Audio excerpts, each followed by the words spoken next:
മെഗേസ്, ഇന്ന് ഞാൻ വന്നിട്ടുള്ളത് പായസത്തിന്റെ വില്ലൻ പ്രഥമൻ പായസം. അപ്പൊ നമുക്ക് എങ്ങനെ ഉണ്ടാക്കുന്നതെന്നൊക്കെ നമുക്ക് കുക്കറിലിട്ടേക്ക് ചെറു കടലപ്പരിപ്പ് ആവശ്യത്തിന് വെള്ളം കൂടി ചേർത്ത് കൊടുത്ത് വിസിലടിക്കാൻ വെക്കാം. എന്നിട്ടൊരു പാൻ വെച്ച് എന്ത് ചെയ്യുക, അതിലേക്ക് വിസിലടിഞ്ഞ ആ ഒരു കടലപ്പരിപ്പ് വെന്ത് വന്നിട്ടാകുമ്പോഴത്തേക്ക് ഇട്ട് കൊടുക്കുക. അതുപോലെ തന്നെ വെള്ളം ഉരുക്കുകയും കൂടി ചെയ്തിട്ട് ഇതിലേക്ക് ഇട്ട് കൊടുക്കുക. പിന്നെ ഒരു ടീസ്പൂൺ ഉപ്പും കൂടി ചേർത്ത് കൊടുത്ത് നല്ല പോലെ തിളക്കാൻ വേണ്ടി വെക്കുക. അതിൻ്റെ കൂടെ തന്നെ എന്ത് ചെയ്യുക, കുറച്ച് ഏലക്കായും കൂടി ഇട്ട് കൊടുത്ത് രണ്ടാം പാലും കൂടി ചേർത്ത് നല്ല പോലെ മിക്സ് ചെയ്ത് ഇളക്കി കൊടുത്ത് തിളച്ച് വന്നിട്ടാകുമ്പോൾ എന്താ ചെയ്യുക, ഒന്നാം പാല് ചേർത്ത് കൊടുക്കുക. ഒന്നാം പാല് ചേർത്ത് കൊടുത്താൽ അപ്പം തന്നെ എന്താ ചെയ്യുക, തീ ഓഫ് ചെയ്യാൻ വേണ്ടി നിൽക്കുക, അല്ലെങ്കിൽ പെരുത്തു പോകും.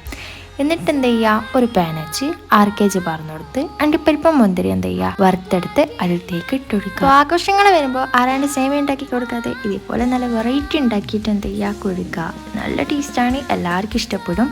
അത് മാത്രമല്ല പിറ്റേ ദിവസം കുടിക്കാനാണ് ഒരു രസം.